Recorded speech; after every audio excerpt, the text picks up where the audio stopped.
예수의 흔적을 가진 자라는 제목으로 같이 말씀을 나누겠습니다. 모든 사람에게는 지우고 싶은 인생의 흔적이 있는가 하면 남기고 싶은 인생의 흔적도 있는 법입니다. 여러분은 인생의 어떤 흔적들을 지우고 싶으십니까? 아니면 어떤 흔적들을 여러분 인생 가운데 남기기를 원하십니까? 예수님은 어떤 흔적들을 남기셨을까 생각해 보았습니다. 예수님은 십자가를 남기셨고, 그리고 빈무덤, 그리고 상처 입은 손과 발, 그리고 제자들과 교회를 남기셨다, 그렇게 생각합니다. 이 흔적들 중에서 지금 현재까지도 하나님 보좌 우편에 앉아 계신 예수님의 두 손과 두 발에도 여전히 못 박힌 흔적이 남아 있을 것 같습니다. 완전히 부활하신 새로운 몸이고 영광의 몸을 입으셨음에도 불구하고 예수님의 두 손과 두 발에는 십자가의 그 흔적이 여전히 있을 것 같습니다. 왜냐하면 예수님의 십자가의 못자국은 언제까지나 우리가 기억해야 할 흔적이고 표시이기 때문에 그렇습니다. 우리가 천국 가면 누가 예수님인지 어떻게 알아봅니까? 예수님의 손을 볼 때 그분의 손에 십자가의 흔적이 있다면, 그리고 그분의 옆구리에 창자국의 흔적이 있고 그분의 발을 어루만질 때 그분의 발에 못자국의 흔적이 있다면 우리는 천국 가서 이분이 나의 주님이시구나 하면서 엎드리게 될 것입니다. 부활하신 후 도마에게도 나타나서 말씀하셨습니다. 내 손과 발을 만져보고 내 옆구리에 손을 넣어보아라. 예수님은 부활하신 영광의 몸을 입고 있으셨지만, 그러나 한 영혼의 구원을 위해서 자신의 몸에 있는 그 흔적을 지우지 않으시고, 때로는 수치의 흔적처럼 보일 수 있지만 예수님께는 사랑의 흔적이었습니다. 내가 너를 사랑한다. 내가 너를 기억한다. 내 과거를 다 지운다 하더라도 이 상처만큼은 내가 남겨두리라. 내가 너를 사랑한 흔적이기 때문에 그렇단다. 바로 그것이 예수님의 흔적이었습니다. 나를 위해 죽어주셨다라는 표시인 것입니다. 그렇다면 오늘날 예수님을 따르는 저와 여러분에게도 예수님의 흔적이 남아있기를 소망합니다. 예수의 흔적을 지닌 자, 예수의 흔적을 가진 자, 예수님을 믿음으로 말미암아 여러분의 삶에는 어떠한 흔적이 남아 있습니까? 어떠한 흔적이 있습니까?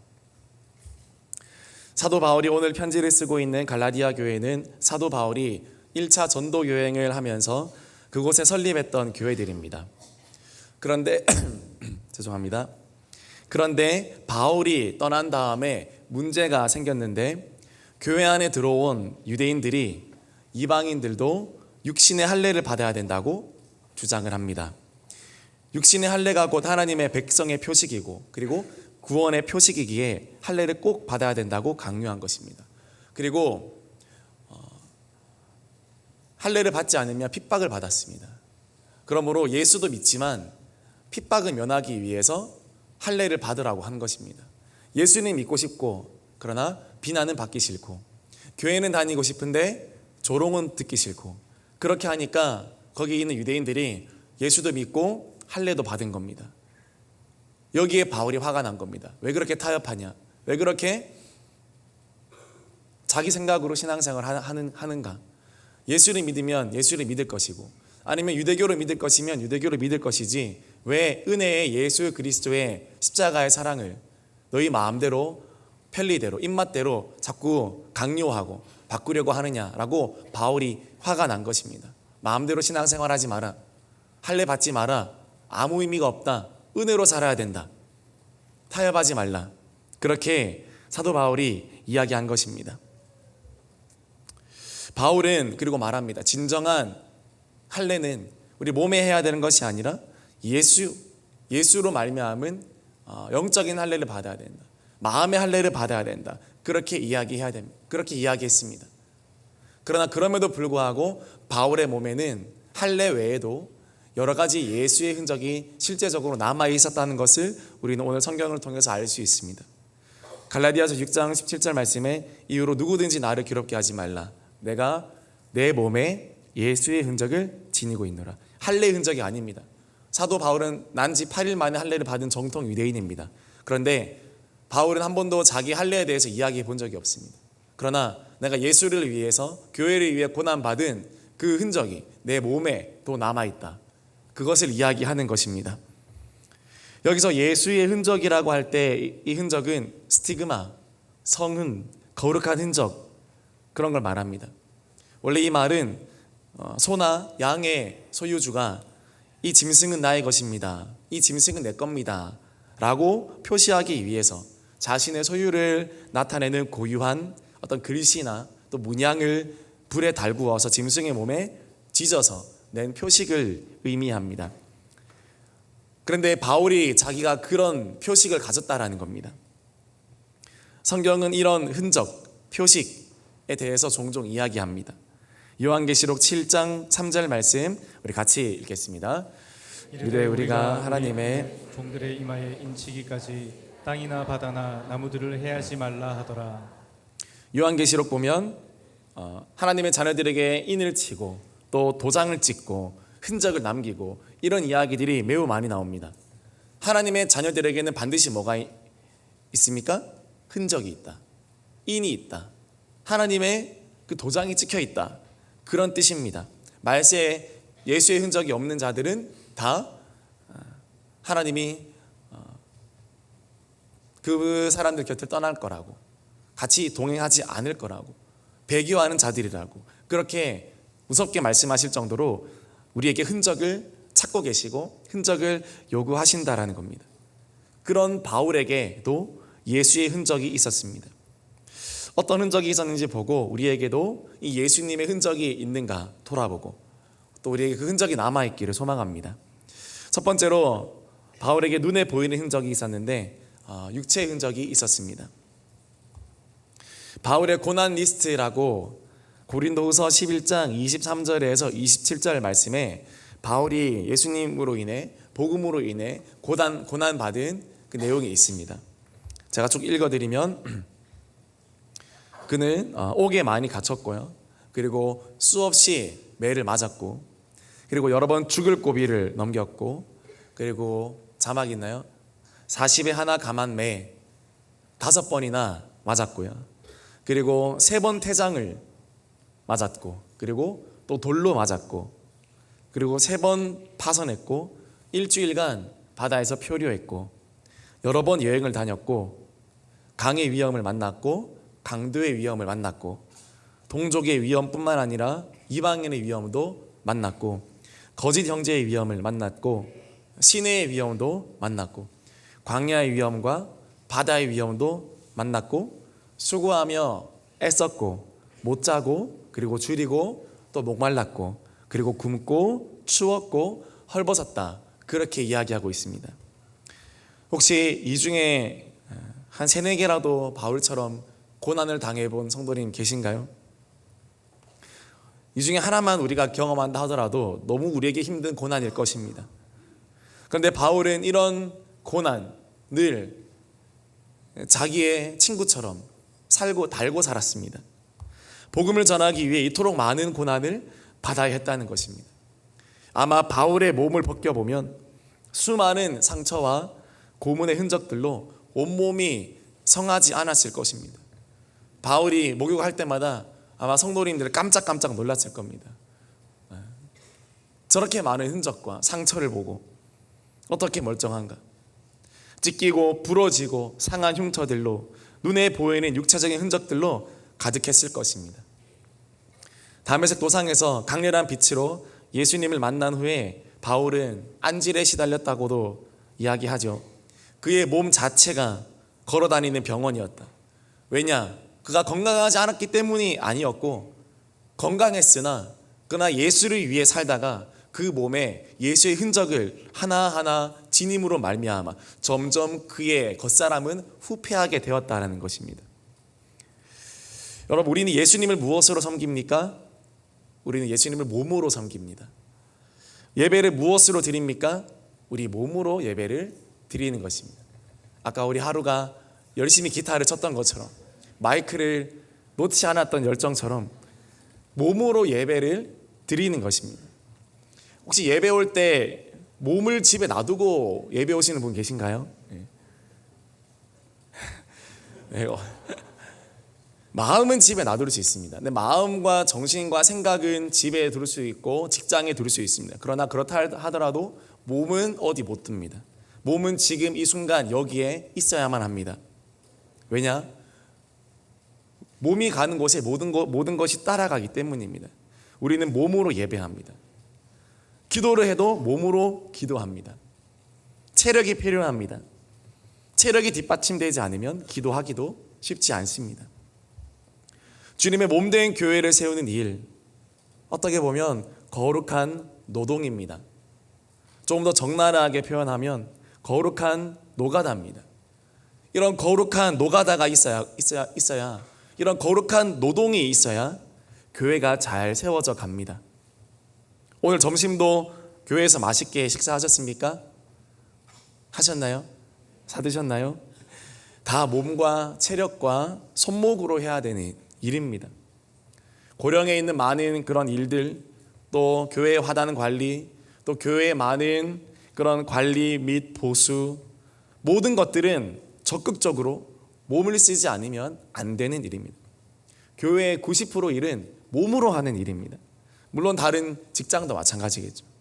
우리의 육체는 하나님을 영화롭게 하는 최고의 도구로서 하나님 우리에게 주신 것입니다. 주님의 몸 되는 교회를 위해서 여러분의 몸을 더욱 내어놓기를 주님의 이름으로 축복합니다. 몸이 있어야 마음도 있고 몸이 있어야 일이 된다는 겁니다. 바울은 주님의 선교를 위해서 그의 평생 2만 킬로를 이동했다 합니다. 지구의 둘레가 4만 킬로입니다. 교통도 없었던 그 시절에 바울은 그의 두 발로 지구 반바퀴를 돌면서 복음을 전했다라는 겁니다. 지구 반바퀴를 돌면서 그의 몸이 성했을까요? 그는 주님의 몸을 세우기 위해서 자신의 몸을 던진 사람이었습니다. 그래서 그의 몸에는 예수님의 흔적이 남았다는 겁니다. 강의 위험, 도적의 위험, 또 거짓 형제의 위험, 핍박의 위험, 매질의 위험. 그러나 바울은 어떻게 고백합니까? 고린도서 4장 16절 말씀 같이 읽겠습니다. 그러므로 우리가 낙심하지 아니하노니 우리의 겉사람은 늙었으나 우리의 속사람은 날로 새로워지도다.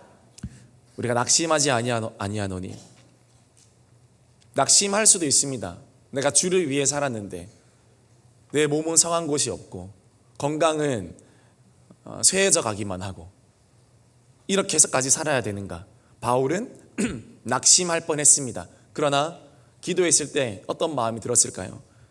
예수님이 바울에게 말씀하십니다. 바울아, 바울아, 네가 나를 위해 그토록 고생했구나. 그러나 너의 겉사람은 닳아지고 너의 겉사람은 썩어 없어진다 할지라도 너의 영혼은 날로 날로 새롭구나. 바울이 아마 이런 감동을 받았을 것 같습니다. 그러면서 더욱 바울은 마지막 유언처럼 내 남은 인생을 전제처럼 주님께 부어드리겠다. 포도주처럼 아예 남김없이 내 모든 찌꺼기도 다 주님께 부어드리겠다. 그런 믿음의 사람이 된 것입니다. 여러분, 우리 모든 대형의 모든 성도님들도 겉사람은 낡아지나 우리의 속사람은 날로 날로 새로워지는 은혜가 있기를 소망합니다. 그 옛날 초대교회 주교들이나 감독들도 하나같이 고난받은 육체적인 흔적이 많았다고 기록하고 있습니다.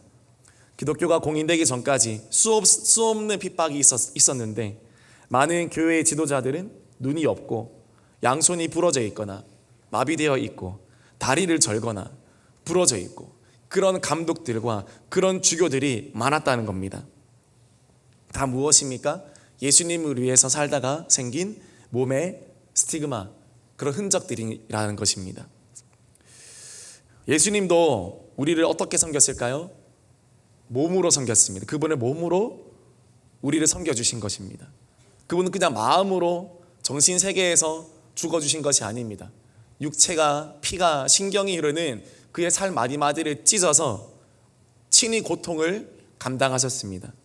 친히 그분의 몸이 찢기고 친히 그분의 손과 발에 거칠은 못이 박혀 들어오고 날카로운 창이 그의 옆구리를 찔러댔습니다. 마음으로, 정신으로, 영적으로 그렇게 해주었다면 우리는 실감하지 못했을 거예요. 그런데 예수님이 직접 몸을 입으시고 직접 그 고통을 다 감내하셨다는 겁니다. 예수님의 사역은 곧 몸의 사역이라고 해도 과언이 아닌 것입니다. 우리들도 하나밖에 없는 우리의 몸을 주님을 위해 더욱 드리기를 소망합니다. 우리 목사님이 우리 몸은 주님의 성전이라 했습니다. 몸은 잘 사용하면 정말 최고의 성전이 되고 최고의 도구가 됩니다. 그러나 몸은 잘못 사용하면 정말 냄새나는 하수구나 매운 굴보다도 더 더럽고 악취나는 그런 몸뚱아리, 육체가 됩니다. 주님이 그러하고 바울이 그랬듯 우리의 몸, 여러분, 주님의 교회된 이 몸을 더욱더 주님의 나라를 위해서 온전히 드려지기를 주님의 이름으로 축복합니다. 더 건강하십시오. 옆 사람에게 인사합시다. 더 건강하십시오.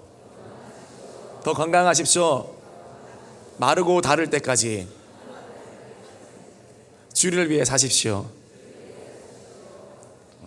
아시겠죠? 예. 마르고 닳을 때까지 우리의 건강을 어디에 써야 됩니까? 주님 나라 위해서 쓰라고 있는 것입니다. 두 번째로 바울은 눈에 보이는 흔적 중에 서신서를, 그의 편지를 남겼습니다. 신약의 절반을 바울이 썼습니다. 바울의 서신서는 기독교인들에게 뿐만 아니라 일반 학자들에게도 매우 가치 있는 그런 역사적인 자료로 평가됩니다. 바울이 또 배운 사람 아닙니까?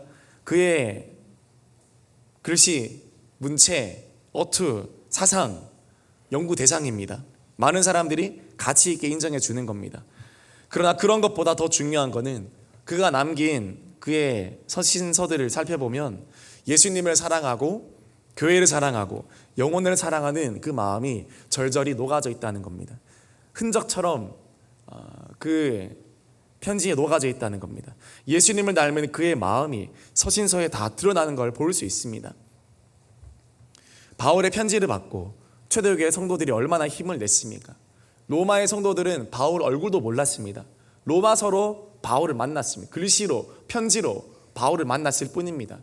그런데 그 바울의 흔적이었던 로마서를 읽고 그 로마의 교회가, 제대로 된 지도자도 없었던 그 로마의 교회가 나중에 얼마나 부흥하게 되었습니까? 초대교회가 얼마나 든든하게 세워져 가게 되었습니까? 바울이 쓴 서신서들의 흔적은 예수님이 살아계시다라는 것을 증거하는 강력한 흔적인 것입니다. 바울 서신서의 내용들은 2000년 전에 쓰여진 고대 문서입니다. 그럼에도 불구하고 참 놀라운 특징이 있습니다. 바울 서신서의 특징은 첫 번째로 초시대적입니다. 시대를 넘나듭니다. 바울의 서신은 어떠한 시대에도 뒤떨어지지 않은 영적인 해안과 통찰을 주는 글들입니다. 바울의 글들은 그 당시 관습과 문화를 예수 그리스도의 사랑으로 모두 뛰어넘은 글들입니다. 오히려 시대가 마지막으로 갈수록 시대가 현대로 올수록 바울의 글들, 그의 편지 내용들은 더욱 분명해지고 그의 말은 더욱 선명해진다는 것은 놀랄 뿐입니다. 그의 글은 시대를 뛰어넘어서 하나님의 마음을 전달하고 있다는 겁니다. 두 번째로 바울의 글은 초종교적입니다. 바울 서신서는 단순한 종교 문서가 아닙니다. 단순한 종교적 글도 아닙니다. 종교적인 어떤 규율과 율법을 강조하는 글도 아닙니다. 바울의 서신서는 정말로 살아계신 하나님의 아들이신 예수를 경험하지 않고서는 나올 수 없는 말들과 신앙의 고백인 것입니다. 딱딱한 종교적인 말이 아니라 하나님의 마음이 담겨 있는 것을 누구나 읽어보면, 바울의 편지를 읽어보면 알 수 있게 된다는 겁니다. 세 번째로 바울의 편지는 초인간적이에요. 사람이 썼지만 바울 개인에게 한정된 글도 아니고 당시 초대교회 성도들에게만 한정된 글도 아니고 모든 사람을 아우를 수 있는 글입니다. 또한 한 개인이 쓴 글치고는 너무 많은 사람들에게 영향을 미쳤고 지금도 영향 미치고 있습니다. 바울 개인의 능력이었을까요? 바울의 개인의 인간적인 능력이었을까요? 아닙니다. 바울을 뛰어넘는 신의 섭리가 있고 하나님의 능력이 부어진 것입니다. 역사상 유명한 철학자들 하면 누가 있겠습니까? 플라톤, 칸트, 헤겔, 이런 사람들 들어봤지 않습니까? 그토록 유명한 철학자들이고 지성인들이지만 그 사람들의 글을 읽고 인생이 바뀌었다, 그런 말하는 사람 별로 못 만나봤습니다. 그러나 성경 읽고, 그러나 복음서 읽고, 바울의 편지를 읽고 내가 예수를 알게 되었고 하나님 만나게 되었다, 내 인생이 바뀌었다 라고 말하는 사람은 너무나 많이 경험했고 들었고 오늘날도 듣고 있습니다. 왜냐하면 하나님이 일하시기 때문입니다. 그것이 바로 바울이 남긴 흔적입니다. 여러분, 열심히 말씀 읽으시고 열심히 예수님의 말씀 그리고 바울의 편지를 읽으셔서 우리의 마음과 우리의 영혼에도 예수님의 흔적이 남게 되어지기를 주님의 이름으로 축복합니다. 이런 흔적 우리가 남겨야 되지 않겠습니까? 한 인생을 살 때 우리는 어떤 흔적을 남기고 살고 있는지 우리는 돌아봐야 되겠습니다. 두 번째로 바울은 보이지 않는 흔적들도 남겼습니다. 첫 번째로 교회 공동체의 흔적을 바울은 남겼습니다. 건물적인 교회라기보다는 예수님의 몸을 이루고 있는 그런 성도들의 연합을 뜻합니다. 바울이 그토록 수고했던 이유와 목적은 단 하나였습니다. 바로 교회였습니다. 그의 사역은 교회를 세우고 교회를 돌아보는 사역이었습니다. 그것이 1차, 2차, 3차 선교 여행의 전부였습니다. 그 바울이 세운 초대교회 위에 유럽과 서양의 역사와 문화가 꽃피우지 않았습니까? 유럽과 서양의 문화를 올라가다 보면 그 위에 바울이 있습니다. 그리고 기독교가 있습니다. 교회에 대한 개념, 교회에 대한 정의, 이거 다 바울이 한 겁니다. 골로새서 1장 24절 말씀 같이 읽겠습니다. 나는 이제 너희를 위하여 받는 괴로움을 기뻐하고 그리스도의 남은 고난을 그의 몸된 교회를 위하여 내 육체에 채우노라. 그의 몸된 교회, 그의 몸된 교회, 이런 표현을 하는 사람은 바울이 최초입니다. 에베소서 1장 23절 말씀 읽겠습니다. 교회는 그의 몸이니 만물 안에서 만물을 충만하게 하시는 이의 충만함이니라. 바울만큼 교회에 대해서 제대로 깨달은 사람이 없습니다. 왜 그런지 아십니까? 누구보다 바울이 교회를 많이 세워봤기 때문입니다. 그리고 누구보다 교회 가운데 역사하는 성령의 능력을 바울이 많이 목도했기 때문이었습니다. 이것은 바울의 경험에서 우러나오는 이야기입니다. 내가 교회를 섬기다 보니, 그리고 내가 교회를 세우다 보니, 그리고 내가 교회를 돌아보다 보니 교회는 그렇더라. 교회는 그냥 사람이 모여있는 그런 게 아니라 정말 예수님의 몸이더라.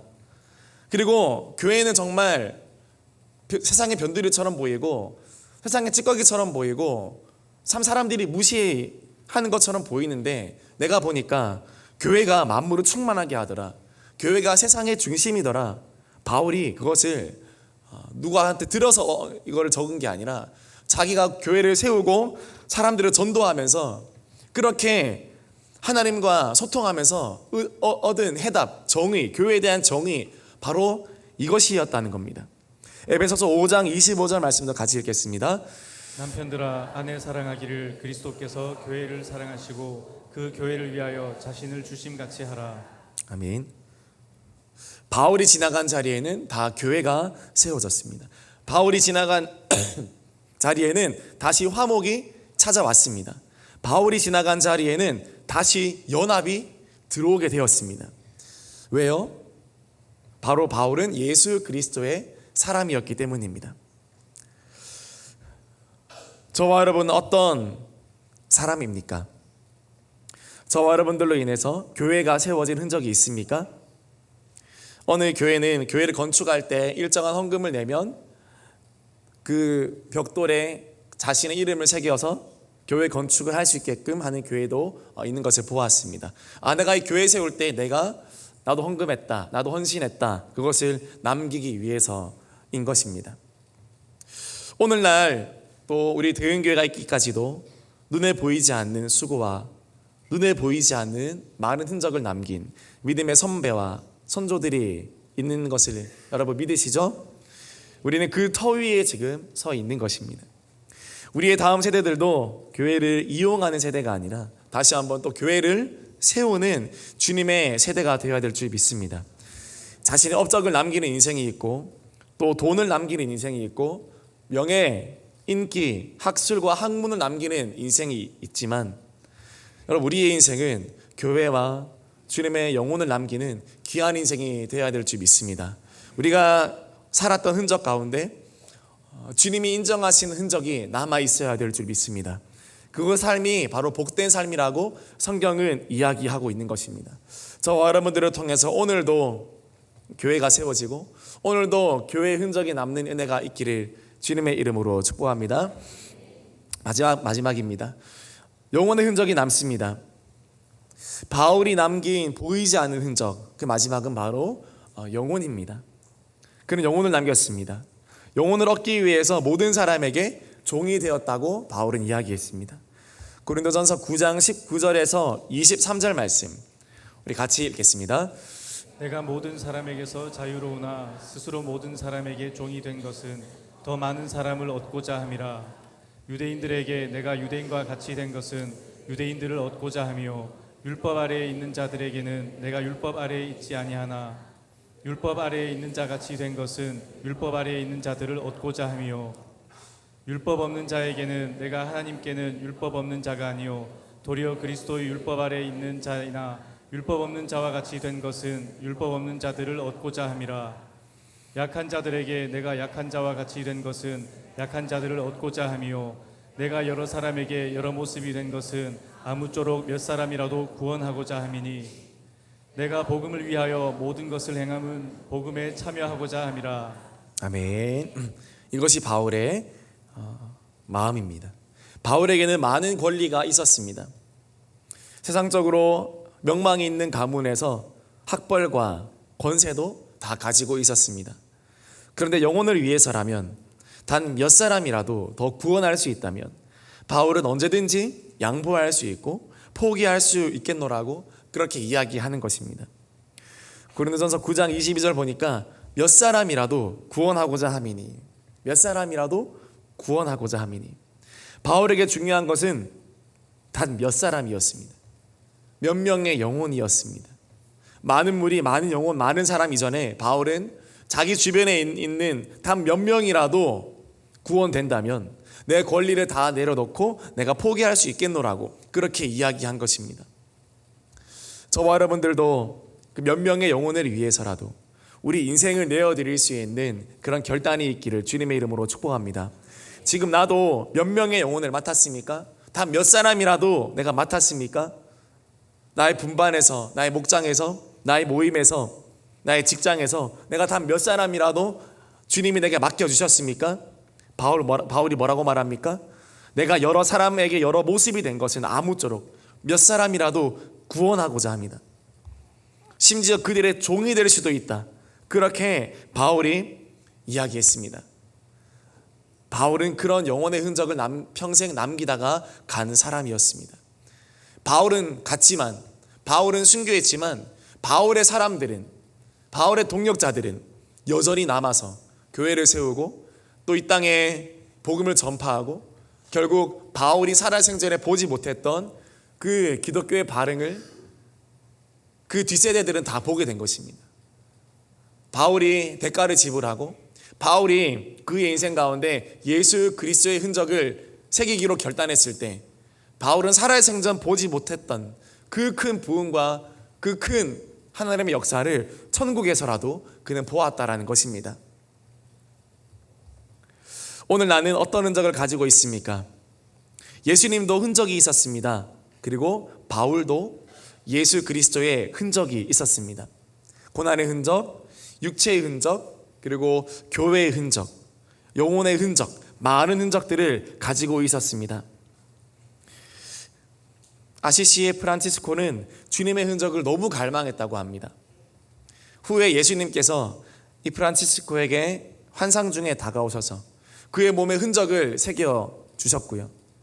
환시에서 깨어나고 보니까 프란치스코의 손과 발에 어른 엄지손가락이 들어갈 법한 그런 상처가 생겼다고 합니다. 그 뒤로 그의 건강은 급속도로 나빠졌고 결국 2년 후에 사망했다고 합니다. 여러분, 주님의 흔적을 사모하는 인생이 되시기를 주님의 이름으로 축복합니다. 주님의 흔적을 내 몸과 내 인생과 내 영혼에 새기기로 주님 앞에 기도하는 저와 여러분이 되기를 소망합니다. 하물며 바다 위를 힘차게 항해하는 배 뒤편 보셨습니까? 배를 타고 가면 뒤에 물거품이 꼬리처럼 정말 쫙 바다 위에 펼쳐집니다. 잠깐의 찰나의 물결 거품과 물길의 흔적 다 사라질 것이지만 그래도 흔적이 있는데, 여러분 어떻게 예수 그리스도의 뒤를 따라가는 사람들에게 흔적이 없을 수가 있겠습니까? 여러분 우리 인생에, 내 인생에 어떤 흔적이 남아 있습니까? 육체의 흔적일 수도 있습니다. 건강상의 흔적일 수도 있습니다. 마음과 믿음의 흔적일 수도 있습니다. 마음과 믿음의 흔적은 성령이 친히 내 마음에 새겨주신 흔적입니다. 그 흔적은 예수 그리스도가 나를 성전 삼고 내 안에 오심을 믿는 흔적이요, 그가 나의 주되심을 믿는 흔적이며 나의 왕되심을 믿는 흔적이고 생명되심과 머리되심을 믿는 흔적인 것입니다. 그 흔적이 있는 자는 생명이 있고 그 흔적이 없는 자는 생명이 없습니다. 하나님은 오늘도 흔적을 찾습니다. 우리 인생을 면밀히 살펴보시면서 우리의 몸과 마음을 살펴보시면서 과연 그리스도를 따른 흔적이 있는가 하나님은 살펴보신다라는 사실입니다. 말씀 마무리하겠습니다. 흔적이 있습니까? 예수님의 스티그마가 있습니까? 바울은 말했습니다. 내 몸에 예수의 흔적이 있노라. 내가 주님의 교회를 위해 고난당한 흔적이 있다. 너희 소리 너무 내지 마라. 너무 못살게 굴지 마라. 마음대로 하지 마라.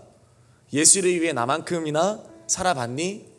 너희들도 엉뚱한 것에 집중하지 말고 더 예수 닮기로 결단하고 더 예수 흔적 인생에 남기고 교회로 인해 받은 그런 흔적들을 너희 몸과 인생에 새기라고 바울은 오늘 권면하고 있습니다. 오늘 우리는 흔적으로 말하는 성도님들이 더욱 많아지기를 주님의 이름으로 축복합니다. 우리 흔적으로 말합시다. 인생의 흔적으로, 또 내 몸의 흔적으로. 말하지 않아도 알 수 있게끔요. 말하지 않아도 내 공로, 내 어떤 사역, 내 모든 것들을 사람들에게 알려주지 않아도 옆에서 보고만 있어도 저 사람은 예수의 흔적을 가졌구나, 저 사람은 정말 교회밖에 없구나, 예수님밖에 없구나 인정할 수밖에 없는 흔적, 그 흔적이 저와 여러분에게 있을 때 우리 교회는요 더 든든히 서갈 것이고 또 부흥하게 될 것이고, 우리의 다음 세대들은 말이 아니라 그 앞선 자들의 흔적을 보고 따라오게 될 줄 믿습니다. 하나님 우리에게 오늘도 그 흔적을 허락하여 주시옵소서. 주님의 흔적을 우리 몸에 새기기까지 기도하며 헌신하는 대형의 모든 성도들 될 수 있도록 축복하여 주시옵소서. 소망하시는 우리 모든 성도님 되기를 주님의 이름으로 축복합니다. 우리 같이 찬양합시다. 같이 올라오셔서 주님의 마음을 가진 자 함께